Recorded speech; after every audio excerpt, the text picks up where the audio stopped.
Vážené kolegyne, kolegovia, dovolte, aby som uviedol návrh novely zákona o policajnom zbore, ktorý predkladám spolu s kolegyňami Zuzanou Zimenovou, Vierou Dubáčovou a s Petrom Osuským. Návrh novely reaguje na mimoriadnu správu verejnej ochrankyne práv o skutočnostiach nasvedčujúcich závažnému porušeniu základných práv a slobôd postupom policajných orgánov. Táto správa bola zverejnená na jeseň 2016 a následne bola predmetom rokovania Národnej rady na 11. schôdzi. Návrh, aby plénum čo i len vzalo na vedomie správu, však nebol schválený.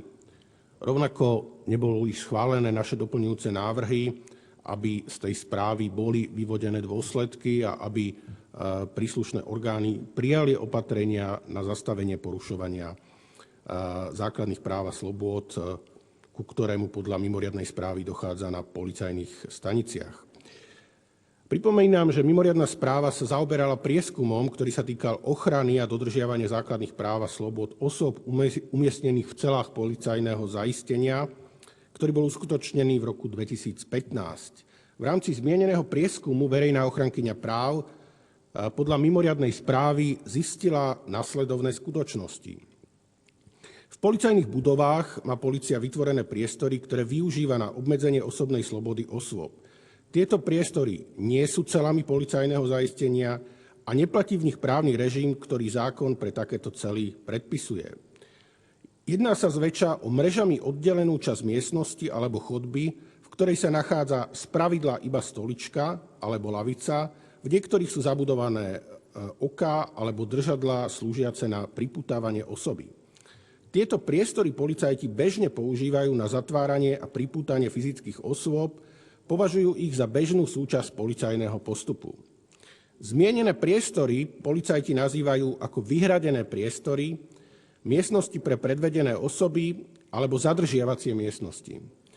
Podľa policajtov ide o detenčné priestory určené na dočasné umiestnenie osôb s obmedzenou osobnou slobodou. Obmedzenie osobnej slobody však môže vykonať polícia zaistením výlučne na základe dôvodov upravených v ustanoveniach zákona o policajnom zbore v znení neskorších predpisov.